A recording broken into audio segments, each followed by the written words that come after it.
Hello, my beautiful people. Welcome. Welcome to my retro review for UFC 82 Pride of a Champion that took place on the 1st of March 2008 in a nationwide arena at Columbus, Ohio. So, when these fights were when this fight card came out, I could a lot of details I kind of forget because of the age of the amount of years that has passed, But when I remember when these pay-per-views were coming out, I really couldn't afford to buy the pay-per-views. So the only knowledge I had about it was what I would read on the MMA channels or podcasts or something. I don't know if podcasts were around back then, 2008 and stuff. Not sure, but as I'll go through my journey, I'll get some memories back. So that was the whole purpose for the nostalgia stuff. So. Now even though I know the results of the fights, there are a lot of fights in these cards I haven't really watched. So I knew about the main event because the main event was talked about, hyped about a lot. I knew about Dan Henderson. I knew about Anderson Silva. And this was like the first super fight. I think it was the first major fight where a champion from Pride, like a credible organization. It's not like UFC and Bellator, no. Pride and UFC were basically the same in the talent pool. So Dan Henderson coming and fighting Anderson Silva was a big deal, big deal. But it also came down to it because Anderson Silva used to fight in Pride. So but these two champions met to unify the belt, and I could imagine the hype back then. I can't remember having a big hype for this fight. I don't remember people talking much about it. But I'm assuming it will be a big deal because if you look back to the history of MMA, this card is very important because after this card, we had a unified champion. So we actually knew who was the best 185 pounder. When UFC and Pride was around, the problem was you didn't know who the best was because Pride had Wanderlei Silva, UFC had Chuck Liddell. And as long as these two fighters didn't fight, you really didn't know who the best was. Not like today where the best will fight the best. So that was a great part about this fight card. Before I could go to the main card, I just want to shout out the prelims, man. Amazing prelims. That's once again I was telling you I couldn't really afford the pay-per-views. I didn't really have basic cable back then, so I knew that I knew the results, but I never really watched the fights and stuff. So the whole prelim is amazing fight card. George Rugel versus John Heverson was a good fight. Should be checking it out. The next fight was a welterweight fight. These two fighters you probably didn't hear about, but it was another great grinder of a fight. And these are kind of fights when you look back to it and you see how much mixed martial arts has evolved a lot. But these fighters used to use the entire body as a tool, and I appreciate it. They used to look for strikes in weird areas and stuff like people don't do right now. I find the creativity used to be amazing back in the day. The next fight was welterweight. Diego Sanchez was fighting, and he got a TKO and submission. He submitted his opponent. Said I quit while he was getting hit by strikes. So it's like some TKO submission with strikes, submission 2 strikes basically. He fought David Bill Hidden, not really known about, but from what I've looked at his Wikipedia page, he wasn't a bad fighter at all. Not bad at all. His record was 26 wins with 13 losses. That's not bad because some of the great fighters in the UFC have the same kind of record. So, the great fight. Then Josh Koscheck. If you hear that name, Josh Koscheck, a lot of people don't like him, but I was fine with him. I liked his style. Against Dustin Hazlett. A lot of people may not know this, but Dustin Hazlett was a really big upcoming fighter in the UFC. He had gotten a flying armbar on somebody, and that was like a big highlight. And he was being pushed, just like Joaquin Buckley on this day. Like after he got the spinning heel kick TKO, like how he was a big deal. The same thing, but this fight brought him back to reality. Josh Check just showed. I don't think Dustin was ready for Koscheck, but after he got that cool submission win, he was just like, you know what? The UFC was like, give him a big challenge. You never know, he might get, because Koscheck was a wrestler, he was and Dustin was a submission fighter. So basically, they thought the submission will counter the wrestling, but that wasn't the case.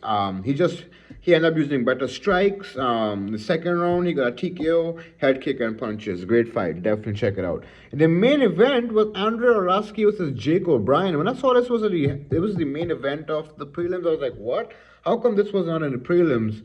Because you could definitely take a John Finch fight and put it in the prelims, guys, and nobody would be upset. Not a person in this world would be upset and say, you know what, I'm substituting Andre Arlovsky for John Finch. Nobody's gonna say no to that. But I don't know what happened. So Andre Arlovsky, great fight, heavyweights back in the day, throwing leather at each other versus Jake O'Brien. Second round with TKO punches. Check it out. Great fight. Amazing. You should definitely go and check it out.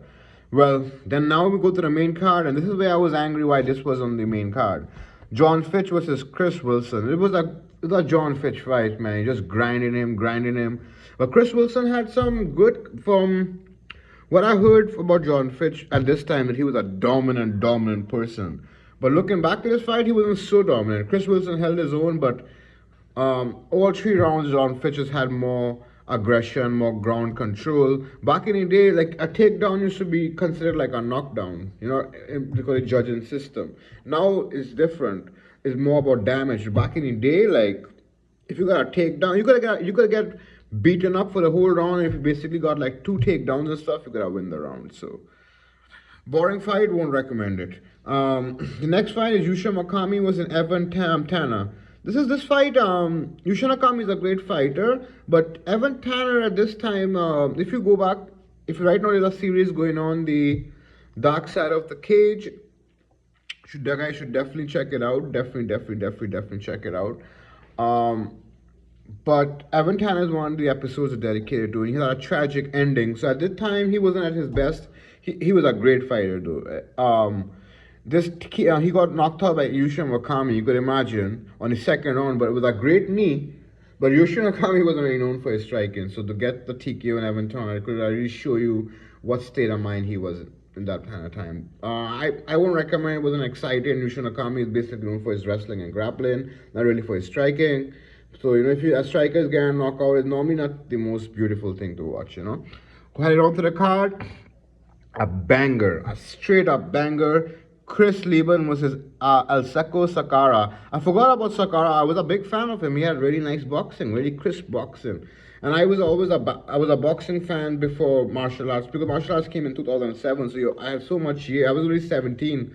So I had so much like fandom for boxing and stuff. And when I saw his boxing in the MMA, it was very crisp, very nice. So, but he was fighting a man, the crippler, Chris Reben, man. He's the next banger. He's an amazing fighter if you want to check him out. He knocked him out in the first round, and Chris Reben knocked out Sakara in the first round. And it was a great fight. Sakara wasn't a great fighter, but he had fun fights, and his boxing was great. So that's what I remembered about him. But Chris Lieben was always a banger. Chris Lieben was just like, he was a great fighter, but the drugs and the partying and the fame really got to him, because I don't think he ever came from like a is very well documented. He didn't come from a good upbringing. So when he came in the UFC, he basically won 5 fights in a row. Then he lost to Anderson Silva. Then he beat Sakaro, and then but then after Anderson Silva wins, after Anderson Silva beat him, he had one win. Then he lost to Jason McDonald. That was a recent fighter. Khalib Stans is a good fighter too. But then I think he made a comeback, because this is in 2007. By the same way he fights, he knocks out Terry Martin and he knocks out Alseko Sakara. And both were knockouts of the night. So, it was a great comeback. I think his next fight is against Michael Bisping. That'll be a main event. Back in the day, UFC, the free cards that used to be on TV, sometimes the UFC will just have it as a pay-per-view. You have a couple of those coming up as well. So, great fight, which definitely recommend. The next fight is a co-main event. Heath Herring versus Czech Congo. Heath Herring was a fighter that when I was now getting into fighting, I used to watch his videos, because he used to, not because he was a fun fighter or I was interested to watch him, no, but he basically got beat by all the good fighters I wanted to see highlights from, like Fedor, Nogueira, Krokop, Brock Lesnar. He loses to Brock Lesnar in an upcoming pay-per-view. So, I know him from his losses, but this fight, he fought Czech Congo. If you guys ever Google Czech Congo and just look at his physique, like, this man looks like a world beater. Like, you will feel like he's a Dutch kickboxer as well. So you will feel like he'll want to come in there and want to strike with you. But no, He just prefers the grappling. He likes to grapple. And Czech Congo is when you hear about Czech Congo from the physique, if you look at his physique, you're like, wow, this guy must be a KO artist. But in MMA, diehard fans would know he's one of the most boring fighters ever. So that 3 round, it was an entertaining fight, but it wasn't striking for heavyweights. It was more grappling, and they grappled for 3 rounds. Heath Herring just kept going better. Just kept getting more of control on top. And back in the day, if you got the takedowns and you had more control time on top, even though you didn't do that much damage, that was your win. So a good fight. If you want to check out Heath Herring and Czech Congo, I think if you feel like they are fighters that will interest you, go ahead. It was a fun watch, but to me, because I know their history from that one. But if you don't really know them, I don't really see you having fun watching this fight. All right, guys, so we'll go on to the main event. Oh my God, Anderson Silva versus Dan Henderson. The reason why I said oh my God is when I saw this fight, I can't remember how good Anderson Silva was. Oh my God, he was good. He was so good. There's a part in the fight where he has his opponent just in the ground. They're like side to side, the back on the bellies, and he throws a knee that hit him right in the kidney. It's so cool, bro. He was so creative, man. I don't know how John Jones gets this tab of the most creative fighter. No, Anderson was so much more creative.